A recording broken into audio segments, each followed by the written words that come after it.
Hello, I'm Sebastian. Welcome to Nine Nar Trees podcast. Today, I will summarize and review the book. The Ego and the Id, written by Sigmund Freud, is a seminal work in the field of psychoanalysis that continues to influence psychology, literature, and philosophy even today. First published in 1923, the book presents a groundbreaking theory of the psyche's structure and operates on the model of three distinct elements: the id, ego, and superego.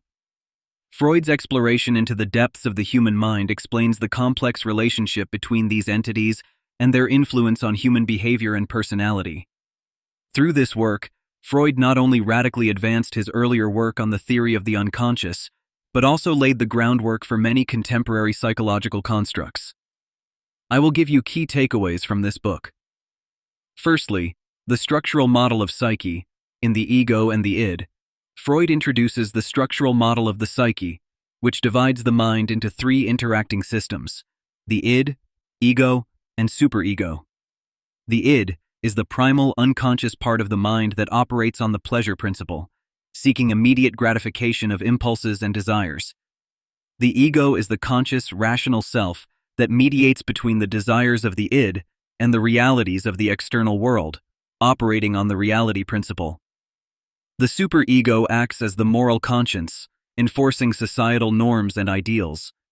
Freud's model illustrates how these elements interact to influence behavior and personality, highlighting the conflict between innate desires and social expectations. Secondly, the role of the unconscious. Freud's contributions to understanding the unconscious mind are pivotal throughout the ego and the id. He argues that the unconscious plays a significant role in shaping behavior, thoughts, and emotions, much of which individuals are not aware of.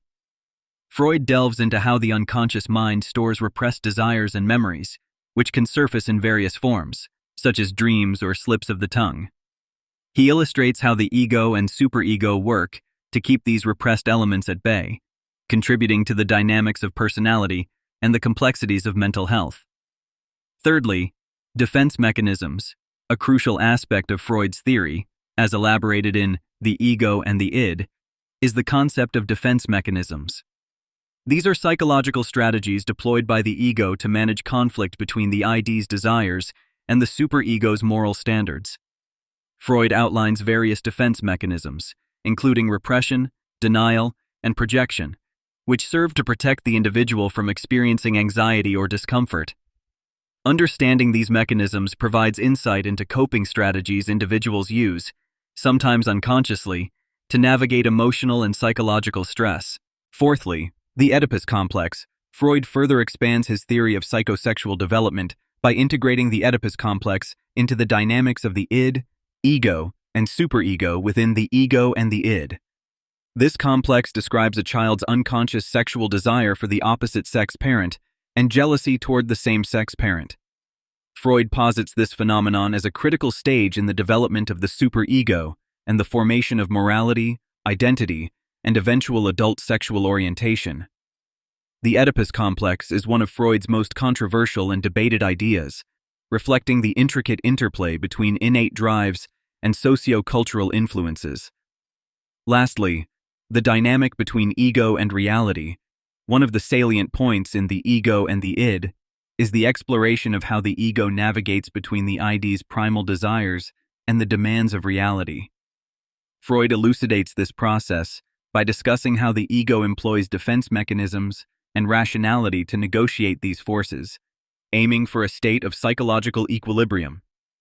This dynamic elucidation provides a comprehensive understanding of how human beings adapt to external pressures, highlighting the flexibility and resilience of the ego in the face of internal conflicts and environmental challenges. In conclusion, Sigmund Freud's The Ego and the Id remains a cornerstone text for anyone interested in psychoanalysis, psychology, and understanding human behavior. Its insights into the workings of the human mind, the forces that shape personality, and the inevitable conflicts that arise within the psyche make it essential reading for students, psychologists, and the general reader alike. By delving into Freud's theories, one gains invaluable perspectives on the complexities of the mind and behaviors, offering pathways to explore the depths of human consciousness and the mechanisms of coping with life's inherent challenges. The book's groundbreaking ideas provide a lens through which we can better understand ourselves and others, making it a timeless contribution to the field of psychology. If you would like to support Sigmund Freud, you can buy the book through the Amazon link I've provided in the podcast description. After reading the book, please let me know what you think and share your thoughts. See you around.